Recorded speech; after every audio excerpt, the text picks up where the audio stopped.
Today our text is again from the Gospel of Luke, a passage which ought to get us thinking about change and vision and mission. These are ideas which you've probably heard if you have hung around Creekside very long. They're things that our board has been talking about and that our ministry teams have been talking about. But that doesn't mean that change is easy for us or for anyone. The challenge of making a change is such a cliche that there's even a whole series of jokes about it. You've probably heard some of these. How many doctors does it take to change a light bulb? Just one. Here's how he does it. Nurse!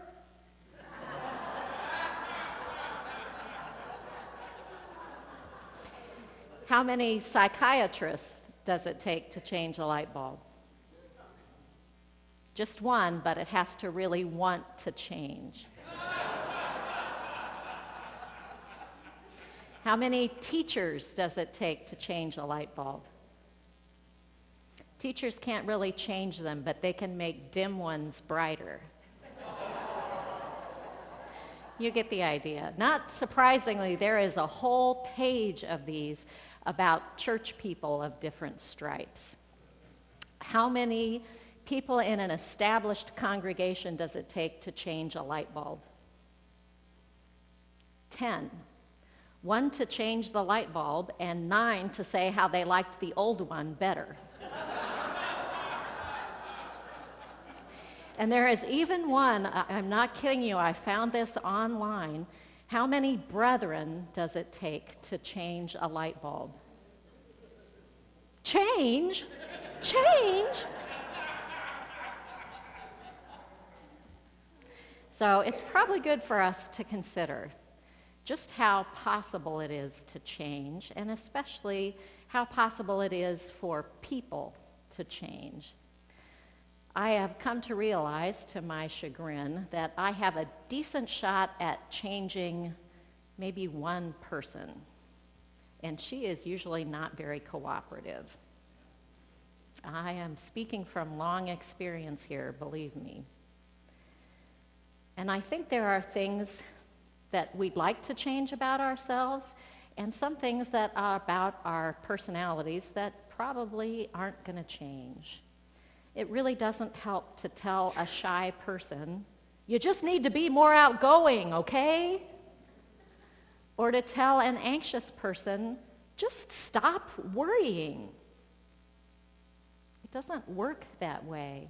I think the best that we can do is to be aware of who we are and how that has us interact with other people. Because fundamentally, we don't stop being who we are.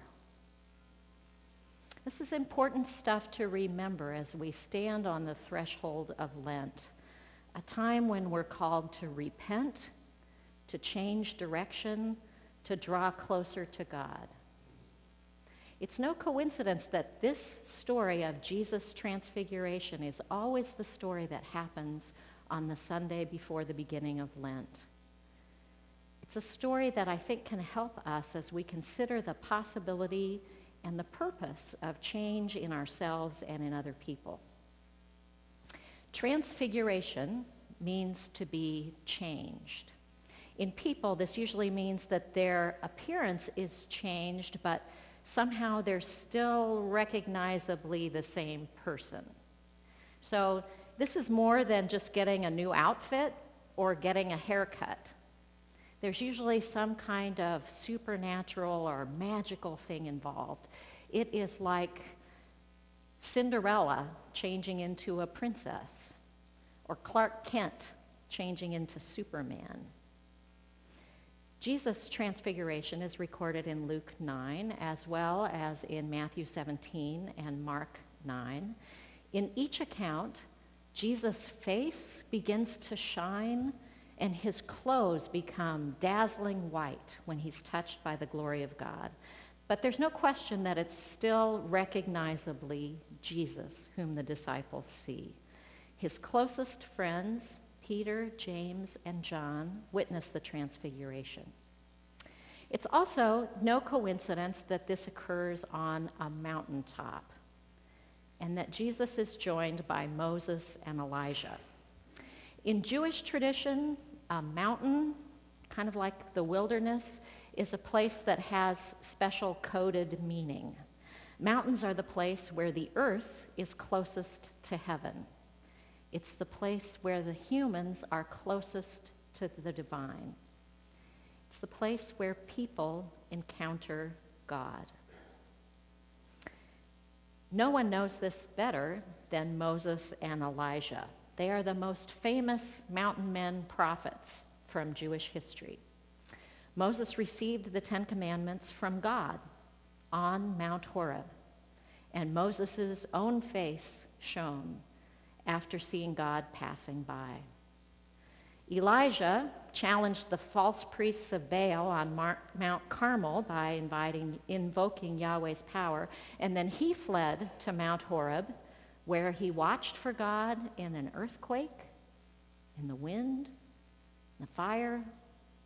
God wasn't in any of those things. Elijah finally heard God's voice from out of the silence.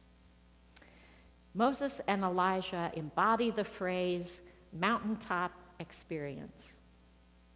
Whether you have encountered God in the Rocky Mountains at National Youth Conference in Colorado, or next to a cornfield at Camp Mac, or in the prayer garden here at Creekside, those are mountaintop experiences. Jesus had his own mountaintop experience when Moses and Elijah joined him on that mountain. I would have loved to have heard the conversation between the three of them.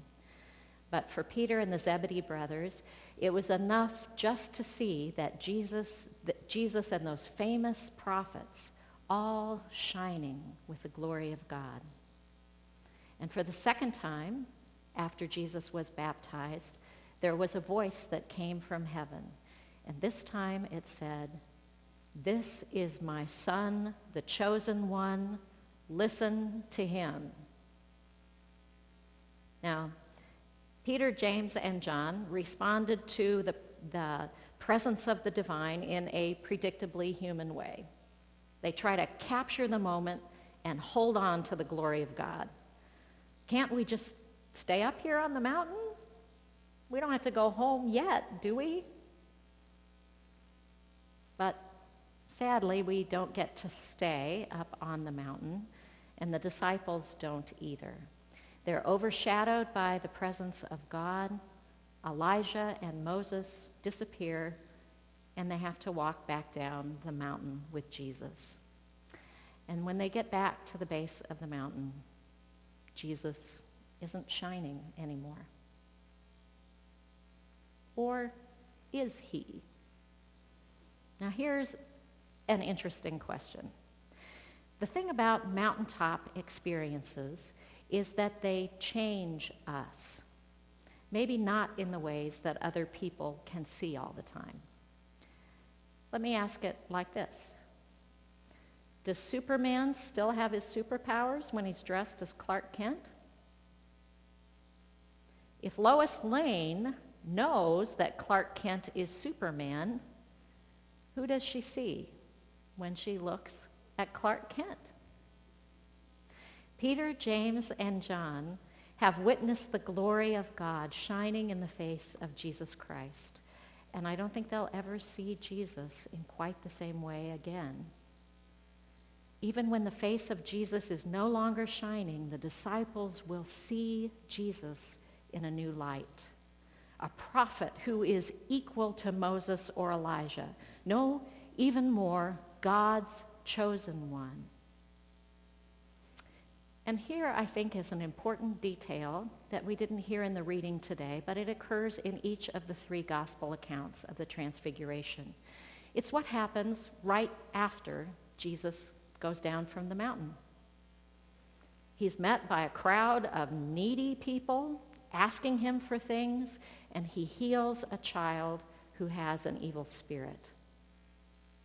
Identity and affirmation are followed immediately by Jesus fulfilling his mission of healing and sharing the good news.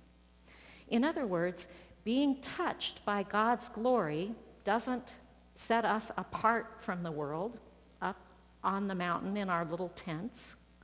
It sends us out into the world to do the work of God, to preach, teach, and reach those around us.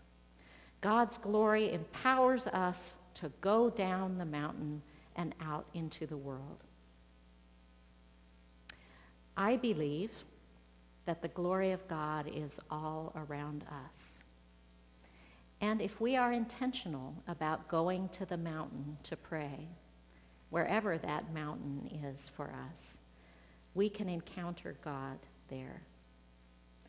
I believe that God can change people. I also believe that when I encounter God, the person who is most likely to change is me, even if I'm praying that God would change somebody else. God can change the way I see other people. God can teach me to see glory that I wouldn't recognize or wouldn't acknowledge on my own. It's the transformation that happens when we stop dismissing other people as simply Clark Kent and realize that maybe there is a Superman there that we haven't recognized yet. The light, we see them in a different light when we recognize their identity and purpose as a child of God. I don't know if you have ever had an experience like this. I hope that you have. Maybe you've had a negative encounter with somebody or formed a negative opinion of somebody because of something they've done, and then you hear more about them, and that opinion is challenged somewhat. Maybe she's always late because she's caring for her elderly mother at home. Maybe he's not really stupid, but there's just nobody at home to help him with his homework. Sometimes seeing someone in a different light can transform the way we interact with them. It begins by looking for the brush of God's glory in their lives, not demanding that they see it in us. Let me tell you a parable. I believe this actually happened in an 18th century spiritual community. There was a wise and compassionate leader who had gathered a group around him of people who were interested in prayer and were seeking to be more patient and peaceful in their lives. There was a member of this community who was causing trouble for the other people. He was rude, he was abrasive, he was a troublemaker, he was irritating, and the other seekers did not like him. And one time when their leader was gone, they convinced this man that he needed to leave the community. When the leader got back and heard that this individual was gone, he went in search of him. And after several weeks, he found him. And he not only invited him back, he said, "If you will come back to the community, I will pay you a small stipend." And so they returned to the community. And the other members of the community said, "What did you bring him back for? He was a troublemaker. Nobody liked him." And the leader said, "You came to this community to learn patience. This man can teach you that lesson in a way that I never could. Maybe there is something that you need to learn from this man." As Jesus followers, each one of us is called to God's mission to preach, teach, and reach others.